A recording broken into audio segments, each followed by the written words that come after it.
Bom dia! E aí, tudo em paz? Hoje, terça-feira, dia 2 de junho de 2020, e a nossa aula é de ciências. Nós vamos dar continuidade com o estudo sobre os componentes naturais e concluir hoje falando sobre os dois que ainda faltam, que é o ar e o solo. O nosso livro vai ser utilizado nas páginas 54 a 57, certo? Então, antes de começarmos, nós vamos fazer a correção da atividade da página 51. Na questão 9, dizia o seguinte: utilizando as palavras do quadro, escreva a forma em que encontramos a água em cada uma das imagens. Então, na primeira figura, você escreveu a água em forma de gelo. Na segunda figura, em gotas. E na terceira figura, em gotas também. Correto? Na 10ª questão, na letra A, você iria responder em qual das imagens há mais água no ambiente, se era na imagem A ou na imagem B. E todo mundo respondeu que era na imagem A. Na letra B, pergunta se a quantidade de água no ambiente modifica esse ambiente. E todo mundo respondeu que sim. Na página 53, na primeira questão, você iria assinalar os cuidados que são necessários para evitar acidentes no banheiro. Então, as alternativas corretas eram a primeira e a última, certo? Não mais além dessas duas. Na segunda, você iria representar um cuidado para evitar acidentes na piscina. Então, era um desenho de acordo com o cuidado que você acha necessário.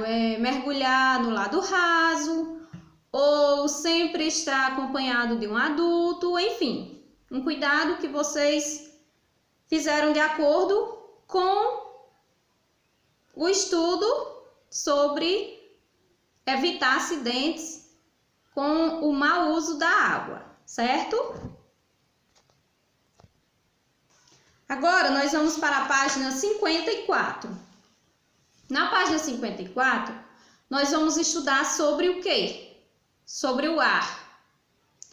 Você observa nas imagens do seu livro e nessas imagens também da aula que o ar, ele está por toda parte. Nós não podemos ver o ar. Você consegue ver o ar? Não, né? Ele está por toda parte, até mesmo misturado ao solo e à água. O ar é formado por uma mistura de gases, vapor de água e partículas sólidas presentes na natureza.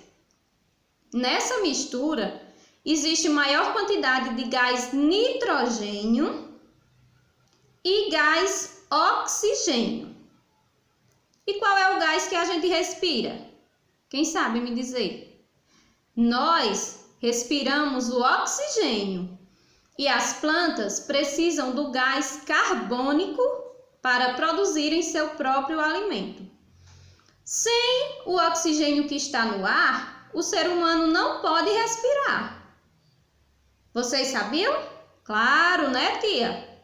O ar, ele pode se mover de um lado para outro. Como que o ar se move de um lado para outro? Eu vou dar um pequeno exemplo, certo? Observem o movimento do ar.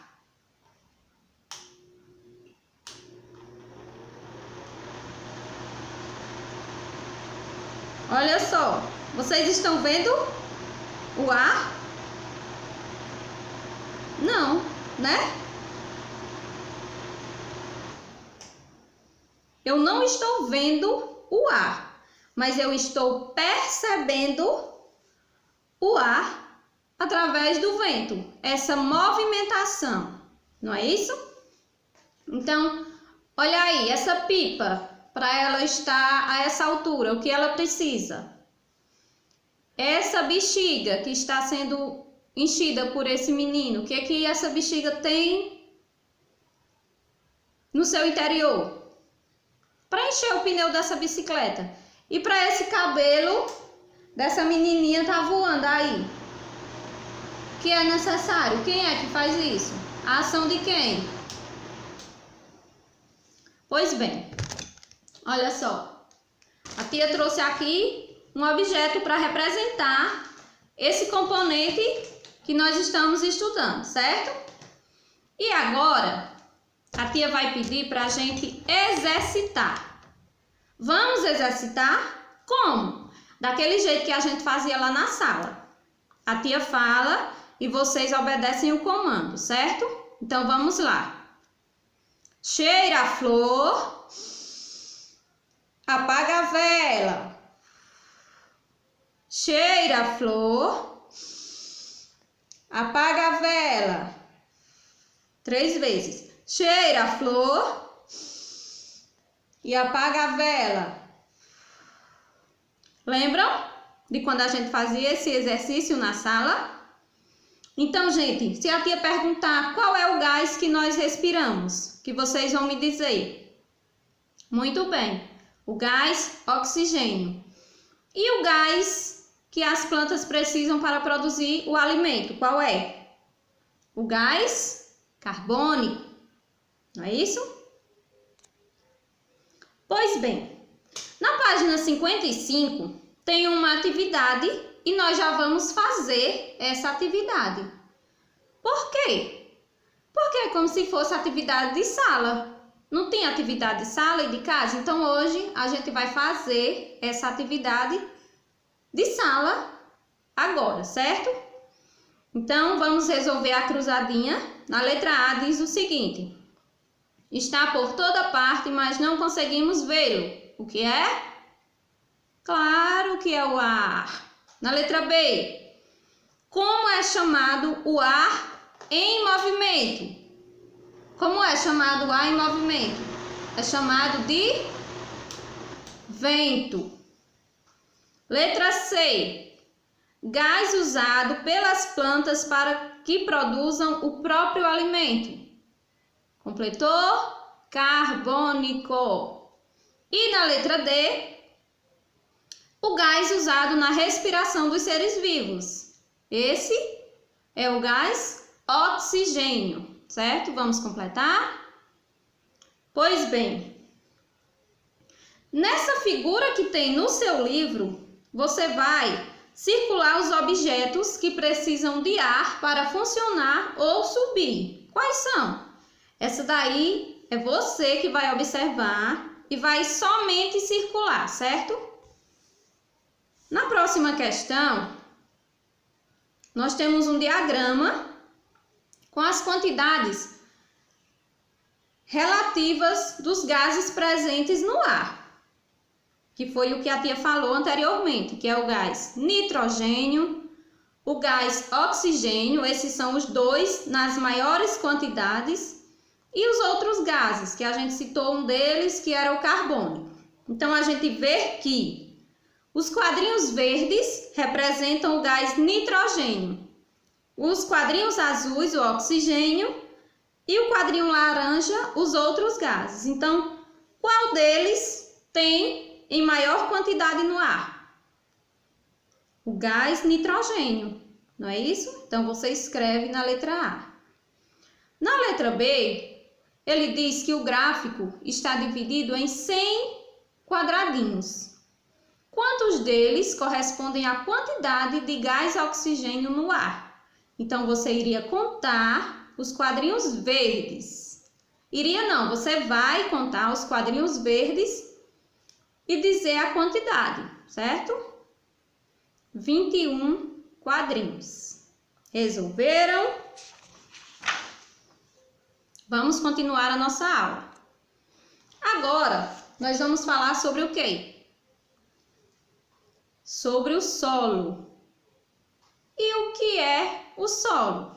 Se a tia perguntar para você o que é o solo, aí você vai dizer, é terra, é o que a gente pisa em cima, é onde a gente planta, Não é isso? Então, definindo bem direitinho o que é o solo é uma mistura de pedaços de rochas de formas e tamanhos variados, restos de seres vivos, como folhas caídas, e detritos de animais, além de ar e água. Você sabia que o ar ele também está presente no solo e a água também. A tia trouxe aqui até uma plantinha para representar esse componente que nós estamos estudando agora, certo? Pois bem, o solo, ele tem diferentes tipos. Você já viu, você já percebeu diferentes solos por onde você andou? Quando você vai para o sítio, ou quando você viajou à praia, ou até no muro da sua casa, no seu quintal. Então, existem diferentes tipos de solo, sim. E qual a diferença desses tipos de solo? É no solo que o ser humano cultiva a maioria dos seus alimentos. Chamamos de solos férteis aqueles que contêm água, nutrientes e gás oxigênio em quantidades adequadas para as plantas fixarem suas raízes e crescerem fortes e saudáveis. Ou seja, alguns solos, eles não são apropriados para o cultivo. Não é isso? Alguns não têm o que é preciso, o que é necessário para que as plantas cresçam fortes e saudáveis. Então, esse solo que tem essa quantidade de oxigênio e de nutrientes e de água, a gente chama de solos férteis, certo? Outra coisa, os seres humanos constroem suas moradias sobre o solo. Você já parou para pensar onde sua casa está construída? Sobre o solo, não é isso? E é no solo também que vivem muitos animais, como minhocas e formigas. Você conhece outros? Tenho certeza que sim. Tem muitos animais que vivem, que o seu habitat é o solo, não é isso? Só que a gente tem que preservar a qualidade do solo. Mas como? Fazendo o descarte correto do lixo, porque o solo também fica poluído. Então, nós devemos também ter consciência de que o solo precisa de cuidados e que a gente pode dar a nossa contribuição para a conservação do solo, certo? Então, aqui a gente finaliza o estudo sobre os componentes naturais. Qual foi o primeiro componente que a gente estudou? A luz solar. E depois, a gente estudou o quê? A água. Hoje, nós estudamos sobre o ar e também sobre o solo, não é isso? Entenderam? Então, agora, nós vamos para a resolução da página 57 do nosso livro didático.